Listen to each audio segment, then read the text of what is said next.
Good evening and welcome to Dog Talk. I'm Dan Camilleri. And I'm Laura McKillop. We'd like to start by thanking Enduro for their ongoing support in bringing you our fortnightly Q&A. Tonight we're speaking with Emma Bradley from Glen Idle Working Dogs. G'day Emma, how's it going? Yeah, not too bad. How are you guys? Good, thank you. Bit tired to be honest, but that's all right. We'll power through. We'll get through it. Yeah, about a couple of teas here after dinner. I think it was Nat's dinner. She made us a good steak. Yeah. It's put us to sleep. I'm full. But, we're full. Food coma. How was your day? Yeah, not too bad. A bit quieter one today, which was nice because, the past 3 days were hectic. We had a bit of a pipe blockage, so we were laying new main pipes for our cattle water and everything. So, yeah, the heat wasn't real nice. And for our listeners out there, you want to tell us where is home at the moment? Wollabadar, so just south of Tamworth. Just east of Wollabadar, actually. Yeah, against the Great Dividing Range. Yep. And how long have you been there for? We've been here at this property 12 years, but if you want me to go way back, I'll go way back. Yeah, Let's definitely. go way back. So I'm originally from South Australia, Port Lincoln. John West Tuna actually comes from there. I grew up, on the beach. My mum and I had a little beach house, and I was 7 when my mum met my stepfather. So I got introduced to agriculture through my stepfather. When we moved up with him, he was a cereal farmer, so like wheat, lupins, barley, and canola, and ran a lot of sheep. And so I guess that's where I first had a bit to do with dogs, and he had an old collie dog back then. And in the meantime, he came across a Kelpie called Dozer, and he was not a dozer. He was called Dozer because they reckon he slept a lot. Yeah, no, he didn't. He brought Dozer home, and he was something else. He was one of the best dogs that we've had yet to this day. We moved up to New South Wales in 2003. So I was 12 at the time, and my stepfather had always wanted cattle. So this drive to have cattle, Mum and Tony went and looked at properties in Queensland and New South Wales, and we ended up near Inverell, a place called Bundarra. And so that's where the love of cattle and dogs and everything eventuated to. And where did you meet your partner in that time? We'll get to that. So I went to school up there, and I was in year 11 actually when my mum and Tony said that they wanted to buy a place down here where we are now. And I was like, I don't really want to do year 12 because I just didn't like school. I was a very average student. I got by. I was always looking out the window, didn't want to be there. So I said, I want to come home and maybe study agriculture. And they sort of came from left field for them because they didn't think I wanted to do that. So I left school and did my Cert 4 and diploma in agriculture, and came home and worked on the farm. And in the meantime, we moved down here. Not to this property we have now, just another one not far away. It's a lovely place down here. But my partner, we met actually about 10 years ago, but we've only been together he's my husband now. We've been together for 3 years, so we've known each other for a long time. So, here we are. Beautiful. And what's the enterprise there? So we're primarily beef cattle. We've only got 30 sheep. We don't need to worry about them. We have run sheep in the past, but we fatten cattle for Coles and Woolworths and feeder cattle for feedlots. So we buy a lot of cattle in. So I do spend a lot of time breaking in weaners that come onto the place, and then we've got our own cow herd as well. So we get weaners from them, but primarily beef cattle and a lot of trading. So there's always cattle coming and going. Good. And your own herd, what are they? Black Angus mainly. We have a mob of 46, which are just crossbreds. So Herefords and Charolais Cross and Angus Cross. Yeah. Yeah, cool. And you mentioned feedlotting there as well? Oh, we sold a feedlot, but yes, we do have a tiny little feedlot. Every now and then when the season's not great, we do put cattle on self-feeders, and we do feedlot cattle. So yeah, during the drought, that's how we made our income. Yeah, doing our own little feedlot to finish cattle, because yeah, that was tough. That was one of the toughest times. We don't want to go there again. Yeah, ever thought about doing something else away from the agriculture industry? Honestly, I wouldn't know anything different. I've always worked at home, and we have a partnership here now. I couldn't imagine doing anything else. I really can't. That's all I know. And Yeah. I was going to say, like, you made the joke about the sheep, but why cattle over sheep? Yeah, good question. This country, we find cattle just do so much better. The sheep. We run into a lot of fly strike and worms, all those lovely things that sheep get. But I will say during the drought, sheep were a lot easier because it was dry. They did a lot better. They don't like it when it's wet and there's long grass. But yeah, cattle for us have just been easier and a nicer income. And yeah, that's just what we like to do, I guess. And do you work with hubby as well? Yeah, he works here full time as well. So my mother passed last year, but just prior to that, we'd bought another place in South Australia. So my stepfather lives down there. So he's actually running the property in South Australia, and we're running this one up here. Because he just always wanted to go home, I guess you'd say. Yeah. He says he just knows that country really well. Oh, very cool. And sorry to hear about your mum there as well. Yeah, no, last year was tough. I actually didn't do a lot with my dogs last year because we were back and forth to Newcastle a lot, to the hospital, and that was a bit of a tough decision too. So I didn't take on any more dogs, and I just kept what I had. And I didn't do much with them last year. So this year's just been a fresh start again with my dogs, which is lovely. And next year's going to be a bit different again? I'd say so.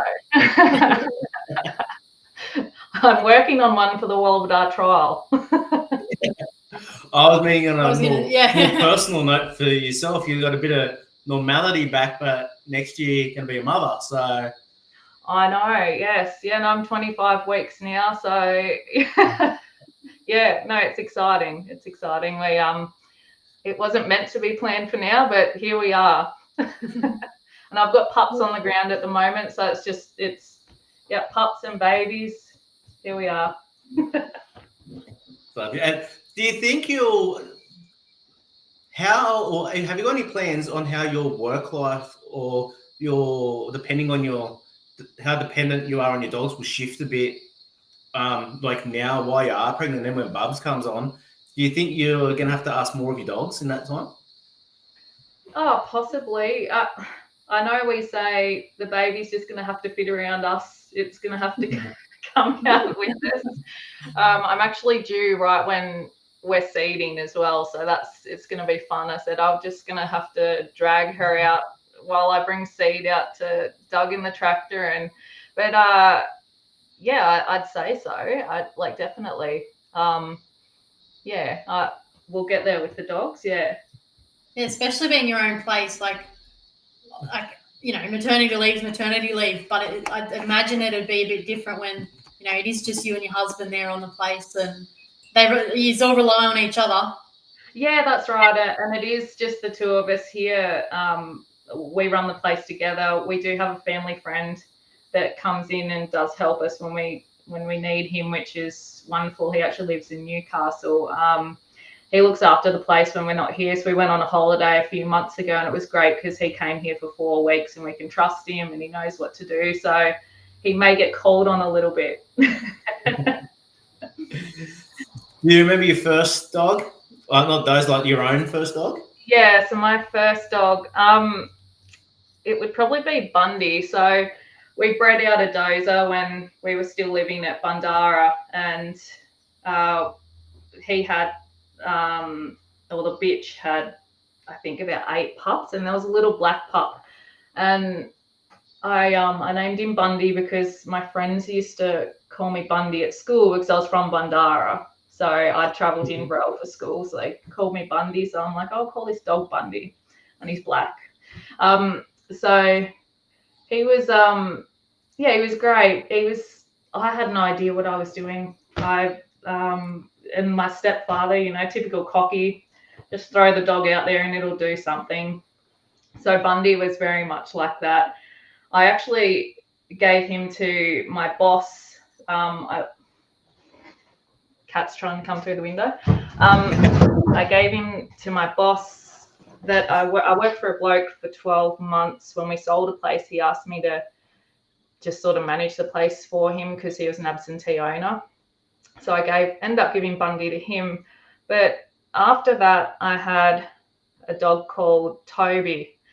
And he actually had Scanlon lines in him. I got him from a local fellow who does a bit of water work around here. And he was like the first dog, I guess, I could see real natural ability in.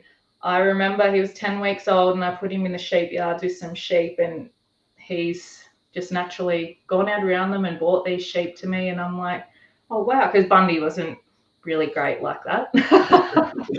And still at this point, I had no help and I didn't really know what I was doing. I would watch a few videos on the internet and I guess ask other people and farmers around the place. But he was so natural. I could take him out, and the first dog that would ever cast behind me, like before that, like Bundy, this dog, he would work in front of me and we had stuff going everywhere. So that was probably, Toby was the first dog where I guess I really, saw this other side and something else. And at the same time, I got another dog called Mick, and he was a Cooley Collie Kelpie cross, and he had one blue eye and one floppy ear. He was something else to look at. And he was I'd watched a bit, and I'm like, I'm going to spend a bit of time with these dogs. So by this time with Mick, I then would get sheep in or I'd get cattle in, and I guess I was learning from the dog as well and trying to teach myself with these livestock and the dog, like what to do and how to handle. And it was after that I'd had multiple other pups, and I'm into hunting dogs as well. I was quite heavily into hunting dogs back then, so I had a few pig dogs. But I saw a video of Scott Amon on Facebook, and he was working this pup, and I just remember watching the video and I was like, that's what I want, and that's what I want to be able to do. I was blown away by the dog and I guess Scott handling this pup, and I was like, I need this. And I contacted him to see if he had any pups for sale, and he did at the time. So my mum and I drove over to see him, and we met Scott and Trish, and he said to me, what do you want? And I'm sitting there like, I think at the time I had this dog called Blue, and he was he'd come in for a dog shot, so he's quite swing off the nose sort of dog, and he was way too much for me at the time. And I told him about Blue, and he's like, yeah, right, okay. And he said, I do have a pup here for you. You can take him home and try him. So I took this dog called Bing home, and I shut him down. I was like, what am I doing? I didn't have a clue what I was doing. I guess just my body language and everything. I'm like, oh, what am I doing? So I contacted Scott, and I think I went back over there and I spent a bit of time with him, and I just saw a completely different side to what I was doing, which was I had no idea. So I'll say, yeah, Scott and his dogs have, been the start of what I've got now, which has been amazing. Do you want to tell us a little bit about your current team? Yeah, my current team. So my foundation bitch, Lizel, Scott, I ended up getting Lizel off of Scott. She'd come back from someone else and hadn't had much work. I think the fellow that had Lizel, he had little kids at the time and just nothing much was done with her. So I brought her home, and I remember, like, I'll go back a bit. I'd spent a bit of time with Scott over at his place with his livestock and a lot of livestock handling with the dogs also. So I picked up a little bit, and Warren Taylor was also there. So I just, learned a lot off of him too. So I brought Lizel home, and I remember we had some weaners in the yards, and I sort of set this situation up, and she's just flown in and swung off the nose and in the middle of the mob, and I'm like, oh my goodness, what is going on here? So I decided, right, I'm going to get up every morning, like just on daylight, and I'm going to spend an hour with this dog or however long it takes before work. And I did, and I'll tell you now, I've learnt so much from that bitch, and my livestock handling has changed because of that dog. And yeah, she's 8 now actually. And I've nearly lost her a couple of times to I nearly lost her to a grass seed, but she's still here. And I put in the dedication, and I thank myself and I thank the dog for it, because I learned so much. How you talk about your livestock handling change? How did you change? I guess I can read livestock now. I used to not read my livestock real well, but the dogs really taught me this also. These love or hate Baru dogs, they work for me. And my stud originates from Scott's lines. Their shepherding abilities, their feel, it has taught me so much. So I'm a lot better with my livestock now also. So I guess you could say I apply a lot of the low stock stress handling skills into what we do now. I don't run a mob. I used to get up them a little bit with the quad, or the dogs, my older dogs before these Baru lines, they would hang up the back of the mob and chase the mob and wouldn't feel the mob.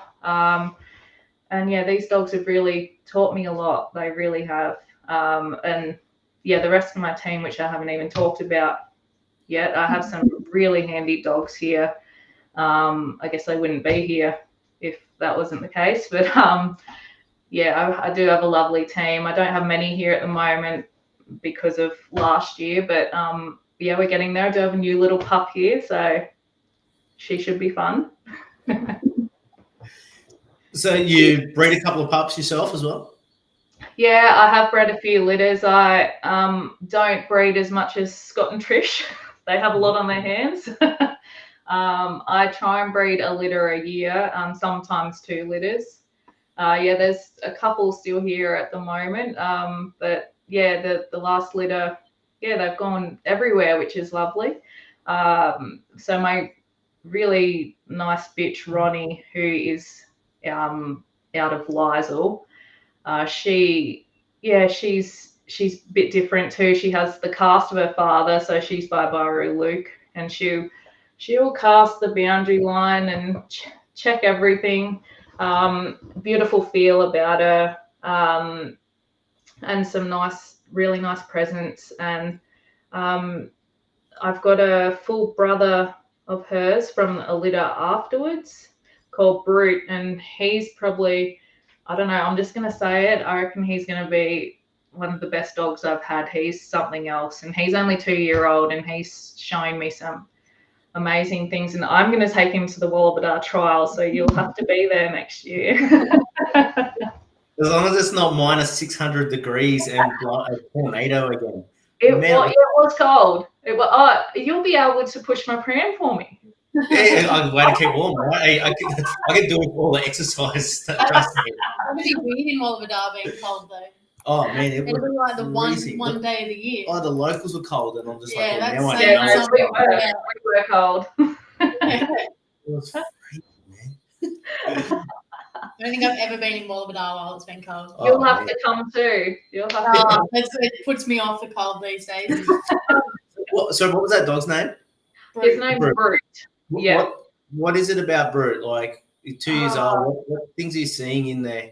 The natural ability, and that's the one thing these dogs have. They have natural ability, and that's what we want. That's and I sell to a lot of just farmers as well, and farmers want natural ability because a lot of farmers are still training that way, where they'll throw them out there and hope for the best.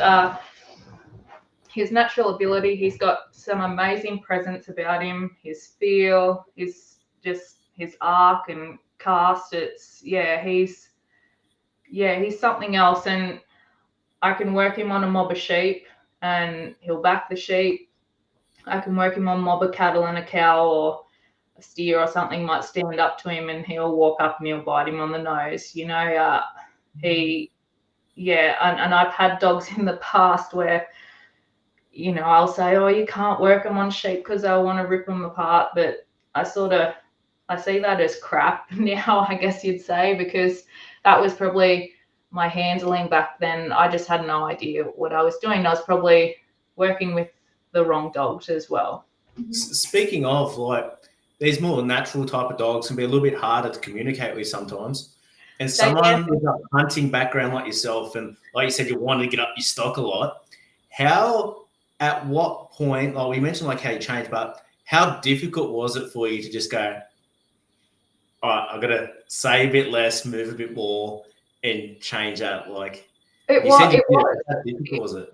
It was difficult, and you've got to pick up on yourself. And I know one thing that really helped me also is filming myself when I'd go and even just work with a mob of weaners that we had in the yards, or I even filmed myself the other day working a pup, and you look back and it's like, why was I doing that? Because it's okay when I'm with people like Scott and Warren and those sort of people, they'll pick up on me. So if I tend to film myself, I'm like, right, I shouldn't have been doing that. Why was I doing that? So no, it was hard. And even like our hunting dogs are the same. The more you keep your mouth shut sometimes, the better they're going to work, because they know their job. Yeah.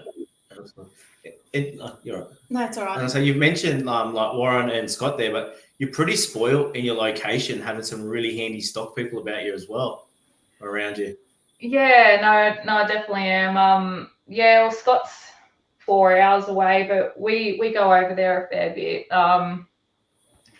Just because we spend a lot of time doing things with dogs, but they've really become really good friends of mine. Well, Scott was actually the photographer at our wedding, so there you go.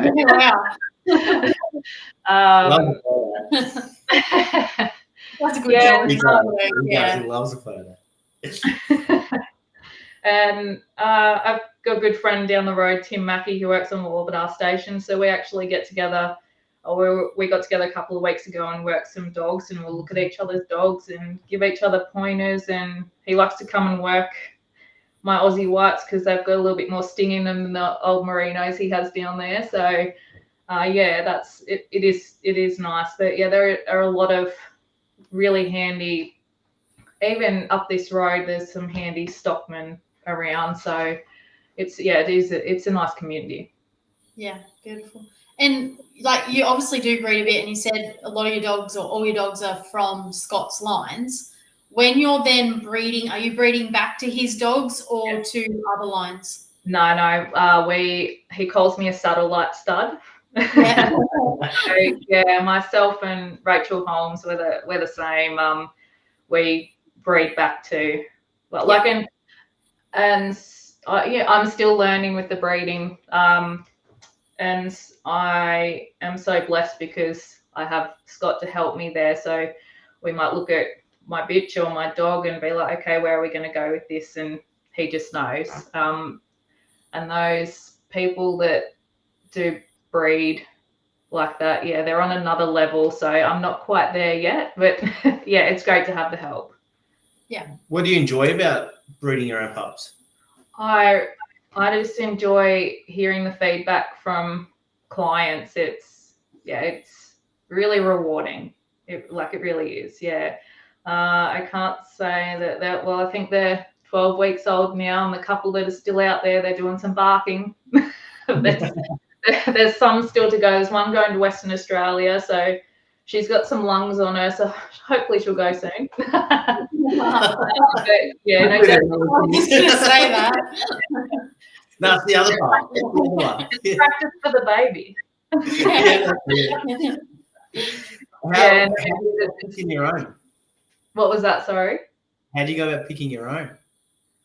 I didn't actually keep one out of this litter. I got one out of Scott's last litter with Mouse and Karawara King. So I did that instead and sold all of mine. How I go picking a pup, definitely I'm a sucker for personality. But I always tend to pick the pups that are the most headstrong for some reason. I don't know why. I think I love a challenge and I love learning, and I love listening to, like, Gary White came and did a school here a few years ago. I've been to a Tony Overton school. I'd love to do a Neil McDonald school. I nearly did one in the middle of the drought, but I just couldn't go. But I love learning, so I will listen to anyone or whatever anyone has to say, or give any piece of advice to me. I'll take it on and try it. And I tend to pick the pups with the headstrong ability. So I must love a challenge. I like to call them forward moving. I actually won't keep a pup anymore that's not forward moving. I find it boring. I like them I like a bit of dog in a dog myself. Yeah, absolutely. And going back to that dog years ago, I shut down. All of that was me. It was my body language, my own presence on the dog. I think I was too much up here for him, and I've learnt off the dogs and the people I've spent time with how to just I don't need to be doing that. The calmer the better. And even with those really headstrong dogs, your communication, if you're calmer with them, you're going to get somewhere a lot quicker and easier. Yeah, absolutely. And it's pretty open-minded of you as well, like a lot of the things you mentioned there as well. So hats off to you. I think you do have to be open-minded, because if you're narrow-minded, I think it's a bit of a plummet. Oh, absolutely. Yeah, absolutely. It can be a long way down. Yeah, not wrong. So what age do you like to see something out of your pups? What was that, sorry? What age do you like to see something out of them? Look, we had one with yourself. You might give a little bit more than if you weren't working for yourself. Yeah, we had one with us yesterday on the quad, and they're 11 or 12 weeks old. It's actually one that we're just going to hang on to for a little bit, and we will sell him down the track. But he was on the quad, and I actually had we were moving 100 weaners off a loosened crop that we'd cut and move the hay off of, and we were just getting the cattle to clean the crop up. And my husband was getting the gate, and this pup was on the quad, and I was bringing the mob up, and just my dogs were holding the back of the mob there, and this little pup is on the quad, and he's just looking at him, and he's barking and keen. And I'm like, oh, gee, I haven't even shown them sheep yet, just as I've been so busy doing other things. And I'm like, oh, geez, like I'm keen to show him something now. But it doesn't really worry me. Like I have some of them come on a bit later, and I have some at, 8 weeks old that are wanting to run around, and then they're already showing some natural ability. So I can't say when I'd like to see it, because they are all different. Every dog's different. Are you patient enough to hold on to one for like 12 months, or? I am now. I never used to be.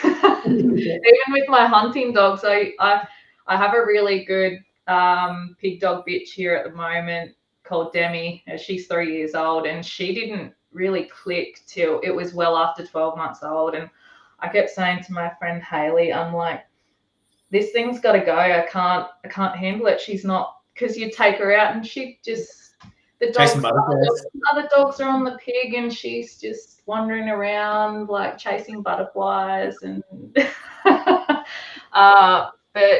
that was a really good example, because she is a cracking finder. Like she's up there with one of the best finding dogs I've had, and I've just recently bred out of her also. But I never used to be patient. I just used to be like, no, it's got to go. It's got to go. But and over the past probably 8 or 7 years, I've actually bought a lot of dogs in. Like I have tried collies, and multiple other breeds of kelpies, and I was bringing a lot in just because I do love training, and I'd bring some in and train them and then sell them on, and some were later starters than others. So that probably really helped me with my patience also.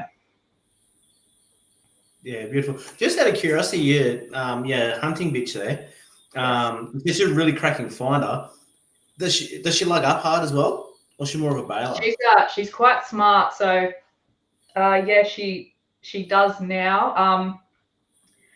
She at the start, which I don't mind this, because in the past I've had some cracking lugging and finding dogs, but she's very much if it's too much for her, she'll bail, which has been great for it. And we like Doug and I taught her that way as well, because what we used to do is we'd go walking and we'd find a pig, and I don't know, she picked up on finding, like, just once she clicked, it's she's unbelievable. But so we did a lot of walking with her, and sometimes we'd shoot one and then she'd go and bail. And but something's too big for her, she will bail, which is a great thing, so we can walk up and shoot it or call her off and shoot it. But in a team of dogs, she will definitely lug something that's big, but she'll size it up. She'll be like, oh no, I'm gonna get hurt. So I don't mind that. The vet bills aren't as big either.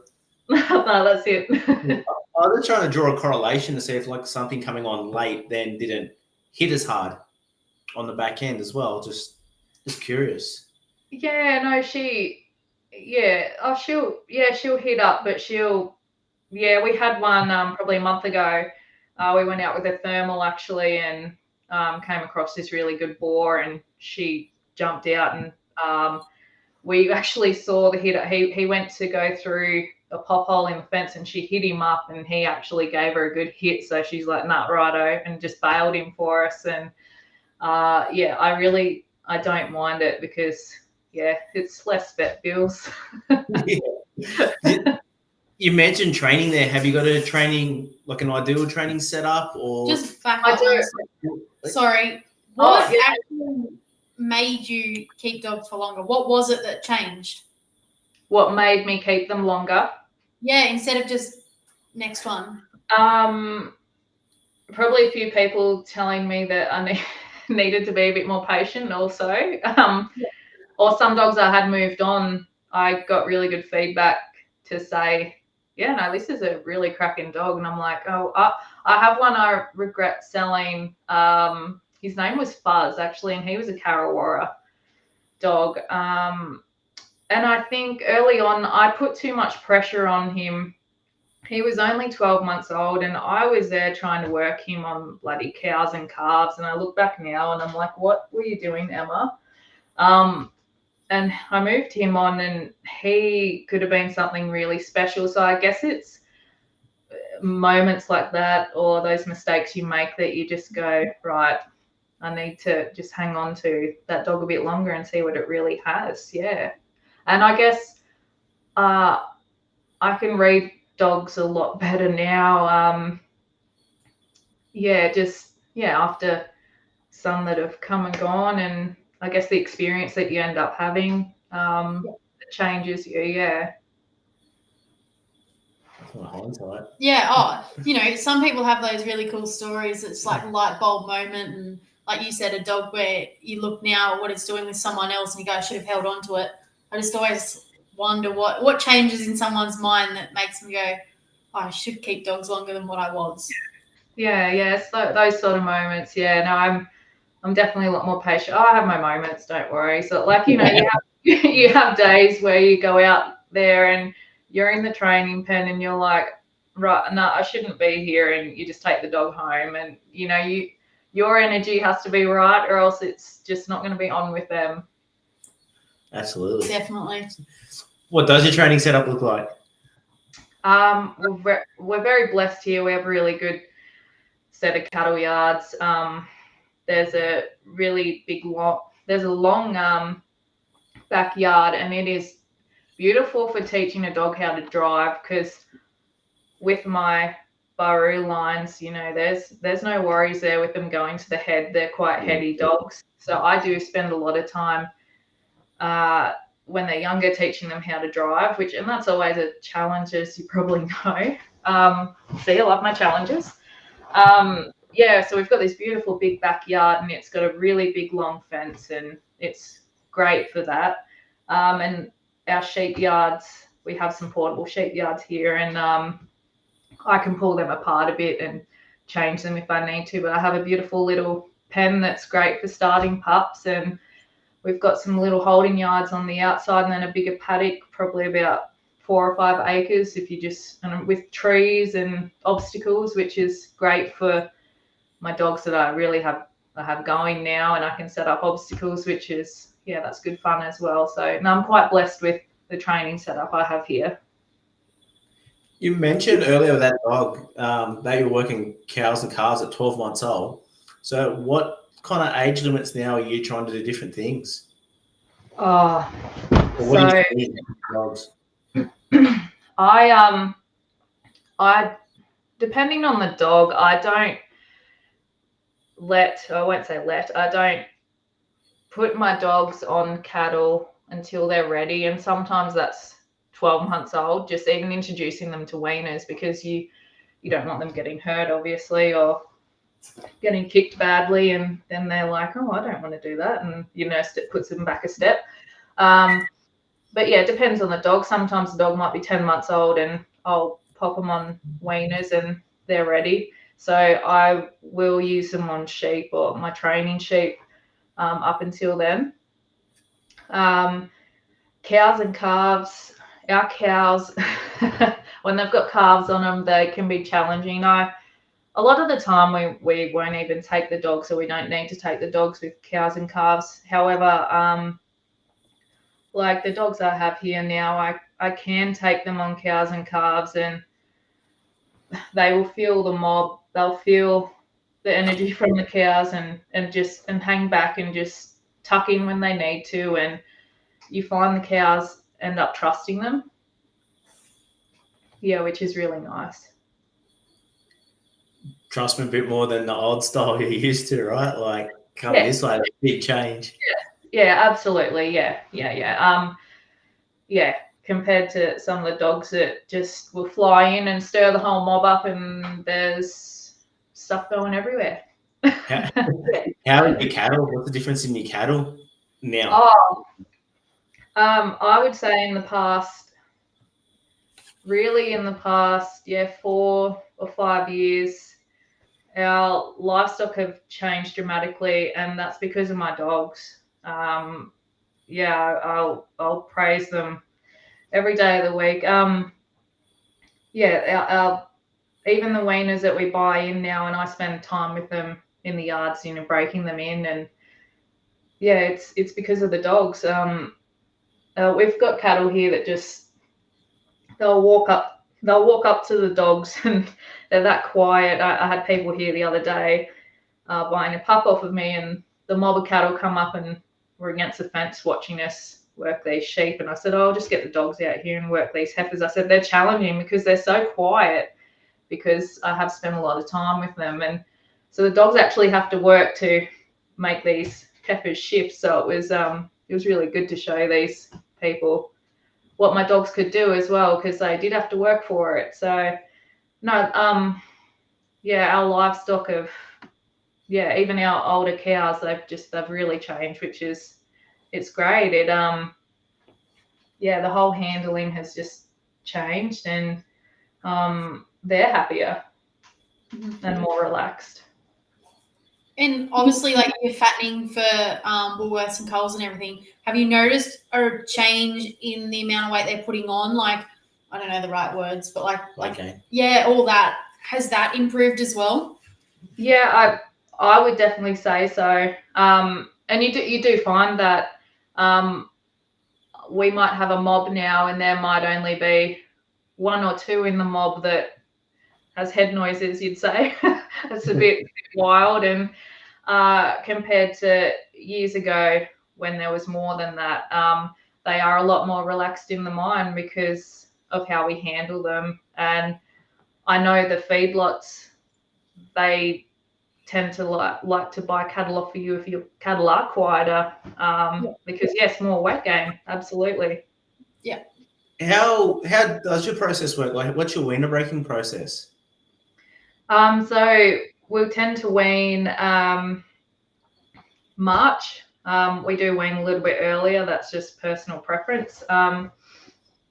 We'll have them in the cattle yards for 5 to 7 days until they're put out into a paddock next to the cattle yard, which is on an electric fence. So while they're in the yards, we'll go up in the morning or the afternoons and introduce the dogs to them, or introduce them to the dogs. And obviously the first reaction is, oh shit, I'm going to run up the back and hit the fence, and all that starts to happen. So it's really good for holding my dogs off as well, and just and doing a bit of walk up and just getting them used to having a dog around. And then once they're settled into just having us and the dogs around, I'll then start to cast the dogs from and just block them up a little bit. And obviously your initial blocking can sometimes be a bit harder because I want to run through a dog, and then once they learn that the dog's going to bite them on the nose and all that, it's not real fun.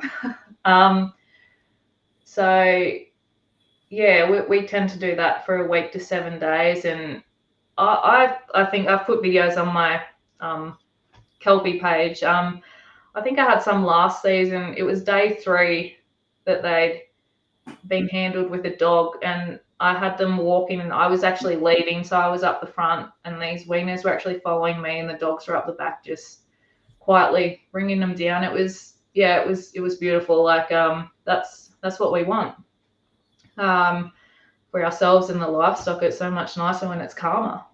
Mm-hmm. Absolutely. I had a question there. I was thinking while you were talking, I forgot what it was. I've had a ray gun, aka stroke. She's retired. It's all good.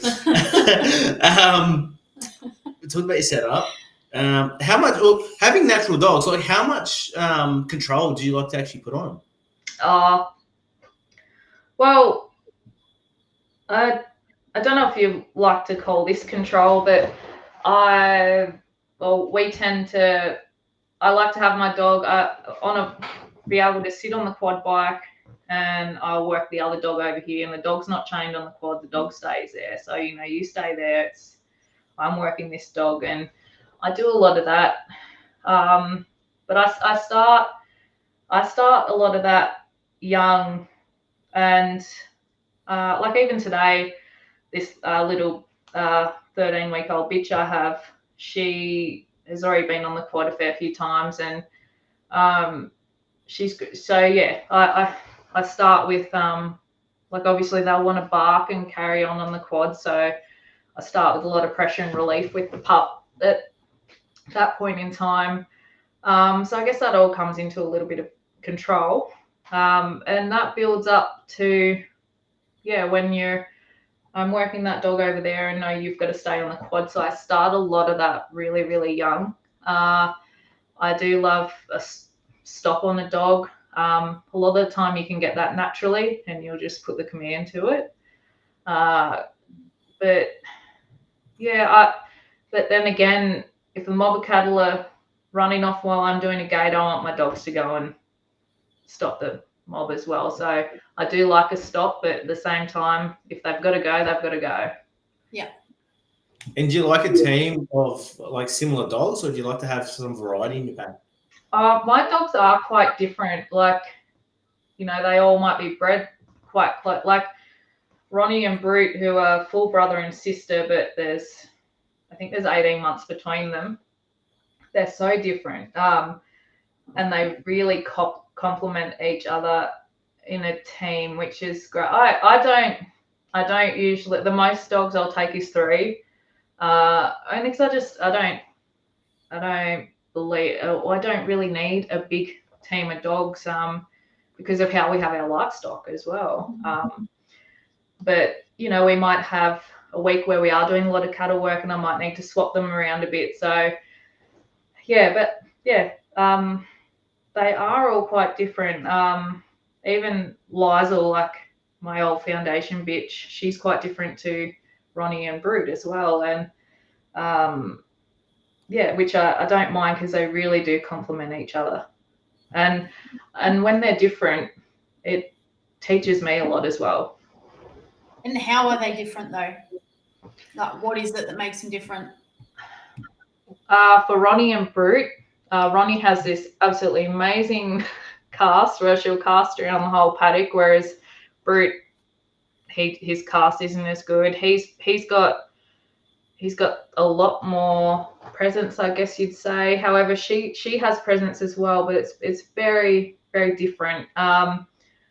Their attitude's quite different. She's a lot more sleek and beautiful dog to watch. You could watch her all day. Whereas sometimes he's a bit of a doofus and he'll just be rough and ready. And so they're quite different. But she's even the other day when these people were here getting the pup, I know they were like, wow, they are so different to each other. And she's just got this beautiful natural arc as well, and breakout. And I'm not going to say he doesn't as well, but when he's at work, he probably loses a little bit of that, whereas she doesn't. Yeah. Gets over a threshold when it's on. Just goes, I just want to stop. That's it. Is there anything you'd like to put into your line, like trait-wise? That's a good question.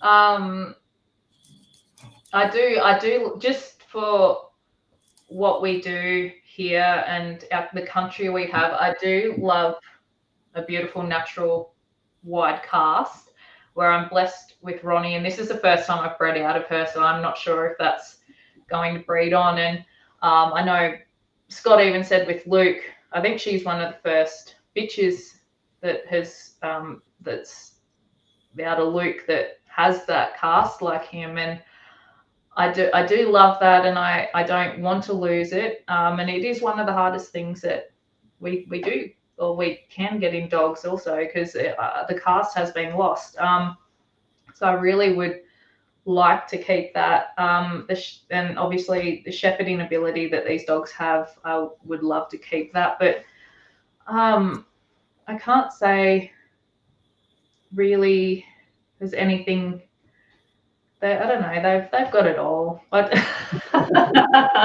yeah, that's why I have this line of dogs, and I really like what Scott's doing at the moment, throwing or going back to the Karawara lines. So he's going back and putting some of that back in again. So I'm really interested to see these young dogs that he has at the moment. And like I said, I have a Karawara King pup here at the moment. So I'm really interested to see how she goes, because it is going to throw a little bit of difference in there. But then again, it's still the original lines. Well, they are known. They're renowned for their shape, right? Like for their cast and hold. Yeah. Yes. Like Kevy introduced me to his line many years ago as well. Yes. Yeah. You're right, keep going. Oh, no, I was just going to say, I'm really interested to see, what the next couple of years are going to bring with what Scott has over there, because he has another sire over there called Strider, and I'm really keen to see how he goes as well, because, potentially I could join my bitch to a couple of those nice sires as well. So, we'll see. Has there been another dog outside of the lines that you're used to, or even Scott's dogs, and you've gone, I'd love to have that in my pack? I knew you were going to ask me these questions. Honestly, it's been so concentrated on something that really worked for you, and then and you said you tried a couple of other lines that didn't really suit, but then sometimes you might be out somewhere or seen a video somewhere and went, shit, I never expected to see that out of that particular line. I could do with that. Yeah, don't get me wrong, even at the trials and that, I've watched some dogs and I'm like, oh shit, that's really nice. And no, there's definitely dogs out there that I look at, and but I don't know, this just works for me, and it works for, I guess, the clients that come to me, which is lovely. But there's definitely dogs out there that I have seen, and I'm like, oh, that's quite nice, but I don't know, maybe I'm a bit biased. I was going to say, you've done well to find a line of dogs that suit you, and quite quickly in a lot of ways. And why not stick with what works for you? Yeah, absolutely. And like I said, I'm lucky, because even with Rachel and Scott, because we've got what we've got. We can breed what we like, and keep it rolling. So You've mentioned trialing a couple of times tonight. You want to tell us a little bit about your experience trialing? So I sponsor our local trial, which is the Wallabitar The Way It Was, which I think has been going for 3 years now. Yeah, I love it. Get on the back of it and support it. Hats off to you. That's awesome. Yeah, thank you. No, I usually sponsor the novice, so this was sort of the first year that I was actually able to be there, because a couple of years prior to that, when Mum was sick, I had to be a little bit absent. So I had a really nice year there this year, and I had a crack, and I think I did the year before as well. It's a great day, and Tim Mackey had a lot to do with setting it up, and but I think we had people from Victoria even come this year. So it's wonderful. I have actually had a crack at cattle trialing. When was that? That might have been 6 years ago now. That was over at Nundle, but I think I was way over my head. I think I got around the first 2 obstacles, and then I just lost it. So I was proud of myself, but I haven't had a go at the cattle trialing again. But I have had a crack at the yard dog trials, and it's good fun. One thing you do tend to take away from it is something you need to work on. Like, it's like, oh gosh, I need to work on that. So I love it for that and the social side of it.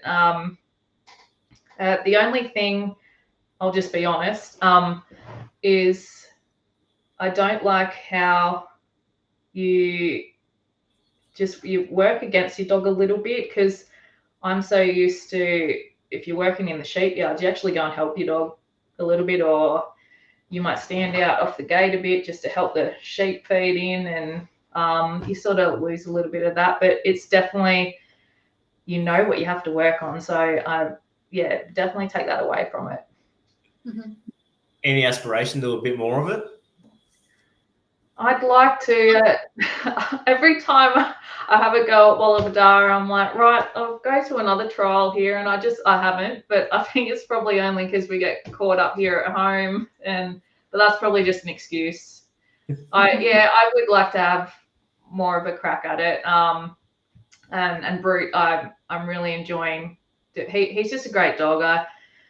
I can take him to work every day of the week and work cattle with him, and then I can take him up the yards and I can practice a little yard dog trialing, or I can place him over here and get him to do this, and just I don't know, he's something else. So I'll give him a crack this year at Wollabadara, and then we'll see. Actually, you mentioned there like the community like spirit and the social scene of it. And that trial there, last year I wanted to get there, but my young fellow was crook, and I actually just dragged him along this year. And the community spirit there and everyone getting behind it was such an awesome atmosphere. Like, so getting behind it as a sponsor for yourself, I think a bit of feedback, like from someone that's not local, like it was such a warm, except for the fucking weather, excuse my friend. But the I was community, trying to tell myself not to swear tonight. yeah. I've been pretty good. There's very few. But yeah, like the welcoming from the community, the whole, like it just had this upbeat vibe to it. It was really enjoyable, and I know you, the Corindai one went off this year as well. So I just hope that's something that the community can get on the back of and really, embrace and support those couple of trials. Absolutely. No, well, thank you for the feedback, and I know Tim gets some amazing feedback from it, because it really is the whole community comes together for setting it up and helping Tim out, and it's amazing. And I think, like I said, there was people coming from afar to be at it for those couple of days. So which is great. It really is. It's great for the community, and like you said, the Corindai show one, which is starting to kick off as well. It's great for the area. Absolutely. Is there any advice you'd give to someone wanting to pursue a career in the livestock industry? Just go out and have a crack. As a potential employer, what would you look for in someone? Someone who, if you were going to employ someone at your place, like what would you look for in an individual? Someone that's willing to have a crack. Someone who's obviously got some common sense and wants to work, I guess. And that I shouldn't say it, but that's hard to come by these days. I think COVID was one of the worst things that hasn't helped people. Because people just don't want to work at the moment. And I know talking to other farmers and people in agriculture, they're just finding it so hard to find people that want to work, which is really disappointing. But if anyone that, and I know a lot of farmers tend to send their kids off to big schools in Sydney and they never come back, which is really sad, because I guess the lifestyle we live is something else. Like we're so lucky, and yes, we have our good and bad days like any other job, but and our really busy days or busy weeks, like at the moment we're doing hay, and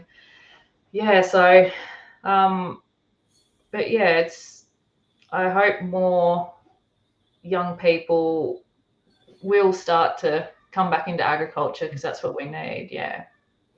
Without getting too political, do you think like through COVID and people working from home, they just got it too easy for too long? They realised they could work from home rather than coming and getting their hands dirty and putting in the big hours away?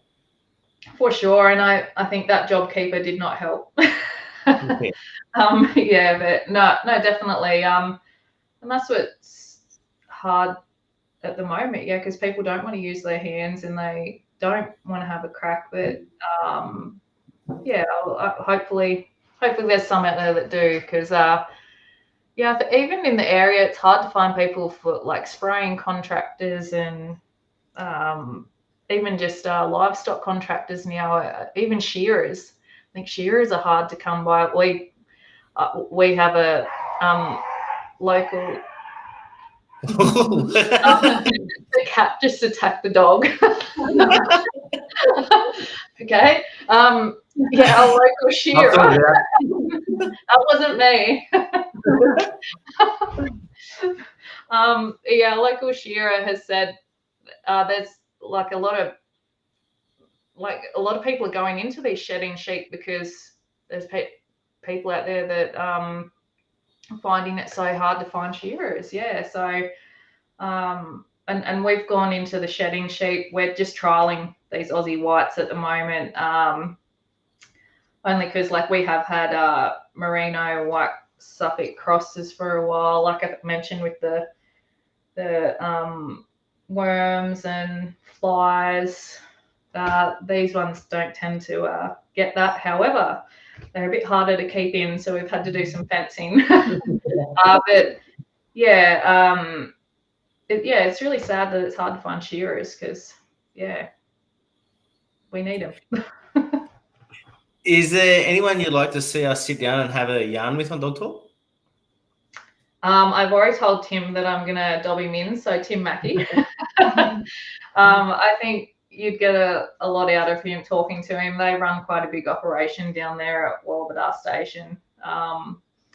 Yeah, and you'd be able to talk to him about the Walbadar trial more in depth. But yeah, you'd get a lot out of him. I told Rachel Holmes I'd dob her in as well, but she said there's no way she was gonna talk to you guys, so you can try. Yeah, she runs quite a good operation down there too with the dairy cattle and everything. Mm-hmm. So yeah, she'd be one to you'd get a bit out of her also.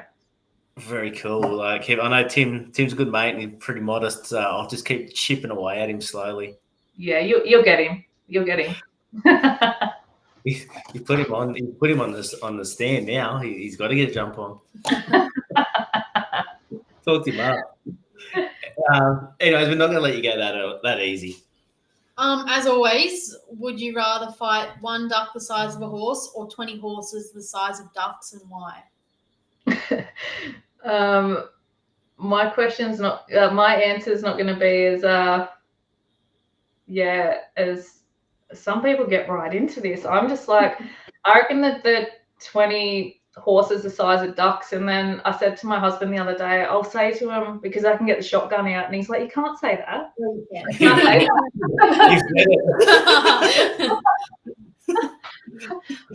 and then I can tread on him like yeah. I can kick him. You got the Atlas out. It's all sorted. And thank you very much for your time tonight. We really appreciate it. No, thank you. Thank you for having me. You're welcome. To everyone that tuned in live and listening back, thank you for your time. Hope you enjoyed it. And please remember, we learn every day, and the day we stop learning from each other will be a sad day. Thank you. Thank you.